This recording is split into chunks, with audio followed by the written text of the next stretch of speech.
On March 20, 2016, during lap 17 of the Australian Grand Prix held at the Albert Park circuit, Spanish driver Fernando Alonso was involved in one of the most violent crashes seen in modern Formula One history. The subsequent official investigation conducted by the International Automobile Federation once again demonstrated the vital importance of the carbon fiber monocoque and the Haas device in such violent crashes, as both played a decisive role in reducing the severe forces acting upon the driver throughout the impact sequence. But to fully understand all the factors involved and the sequence of events, we have carried out a detailed technical analysis to determine exactly how things unfolded and identify the underlying causes that triggered the accident.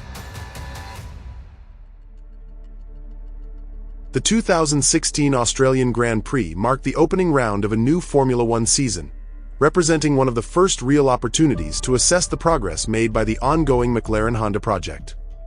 The new McLaren MP4-31 was a race car built around a rigid carbon fiber monocoque, powered by a 1.6-liter turbocharged V6 engine paired with hybrid energy recovery systems, capable of delivering up to 900 horsepower depending on the chosen engine mapping.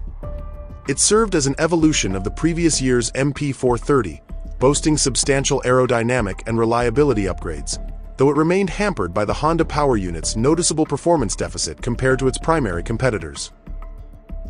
The race took place at Australia's Albert Park, a 5.3-kilometer semi-street circuit, using roads normally open to public traffic for most of the year, featuring a smoother and faster surface than typical temporary street tracks.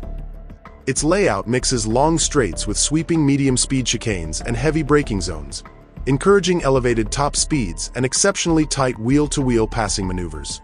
This specific blend of characteristics leaves virtually zero margin for driver error, transforming Albert Park into a venue where minor wheel contact can instantly cascade into a high-energy crash. After an aborted initial start caused by an electrical failure on Daniil Kvyat's Red Bull, the race progressed smoothly for Fernando Alonso until lap 17, when he closed in on Esteban Gutiérrez along the long acceleration run leading toward turn 3. Both cars were traveling near top speed as Alonso activated his drag reduction system to reduce aerodynamic drag, using the slipstream of the machine ahead to initiate his overtaking attempt. At that critical juncture, both drivers were still accelerating while preparing their braking points for turn 3, a swift right-hander that demands significant lateral load even as deceleration begins. As Alonso pulled out from behind to complete the pass, the lateral gap between both cars narrowed dramatically, causing the McLaren's front right wheel to strike the rear left wheel of the Haas ahead.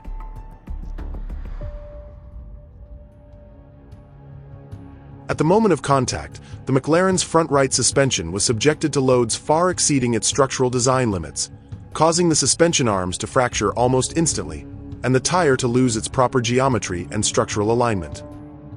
The collision also induced a sudden change in the force distribution acting upon the vehicle, imparting a sharp lateral momentum toward the left side of the track. The loss of the front right suspension exacerbated the situation further, as a wheel incapable of properly supporting lateral and longitudinal forces left the McLaren unable to maintain balance across its front axle. During the initial moments following the collision, nearly all of the McLaren's kinetic energy remained intact, with only its trajectory having altered significantly. The car began veering toward the outer wall with a high lateral component, a scenario that is particularly hazardous because Formula One energy absorption structures are primarily engineered to mitigate frontal or rear impacts. The primary impact point was the monocoque's front left corner, and within milliseconds the nose assembly began deforming progressively, dissipating impact energy through the controlled crushing and fracturing of composite materials before the chassis started to rotate violently.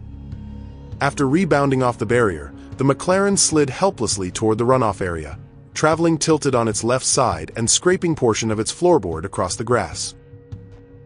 The onboard accelerometers recorded a peak lateral deceleration close to 45 G during this sequence, meaning that for a fleeting fraction of a second, Alonso's body endured a force roughly 45 times its own weight, placing the safety systems under extreme mechanical stress.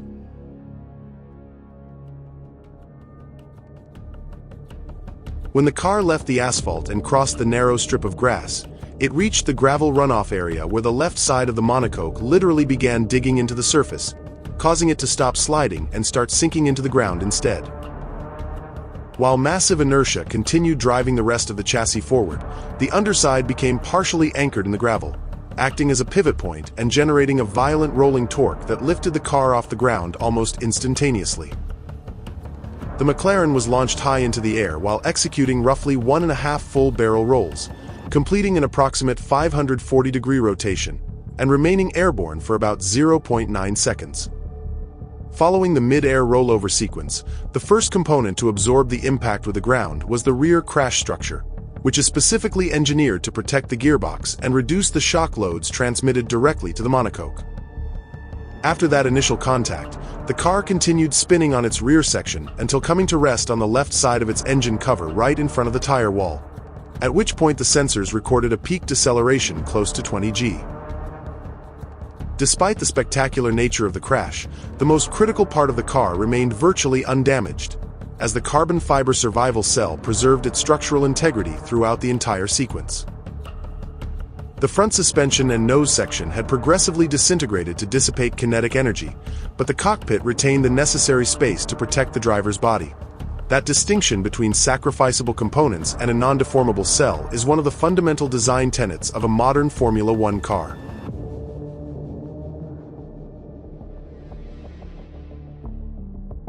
Just seconds after the crash came to an end, Alonso released his safety harness, removed the steering wheel and climbed out of the cockpit completely unassisted without needing medical help. The sight shocked the entire paddock because it contrasted so sharply with the ruined state of the car, given that much of the front end had vanished and several wheels, along with numerous aerodynamic bits, lay scattered across the runoff zone and the track. The injuries sustained by Alonso were surprisingly mild. Subsequent medical exams revealed a small pneumothorax and a few fractured ribs, but showed no signs of neurological damage or spinal trauma whatsoever. The official investigation conducted later confirmed that the sequence was triggered solely by contact between the McLaren's front right wheel and the Haas's rear left wheel, with no evidence of prior mechanical failure, tire issues, or track defects found. On the other hand, the carbon fiber monocoque and the Haas device once again proved their absolute necessity in high-speed crashes, thanks to their remarkable ability to absorb impact energy and reduce the severe loads transferred to the driver. If you enjoy this kind of technical content and want to support our work, we would greatly appreciate it if you could subscribe to the channel and leave a like, as your support is extremely valuable and allows us to keep producing these detailed analyses and reconstructions.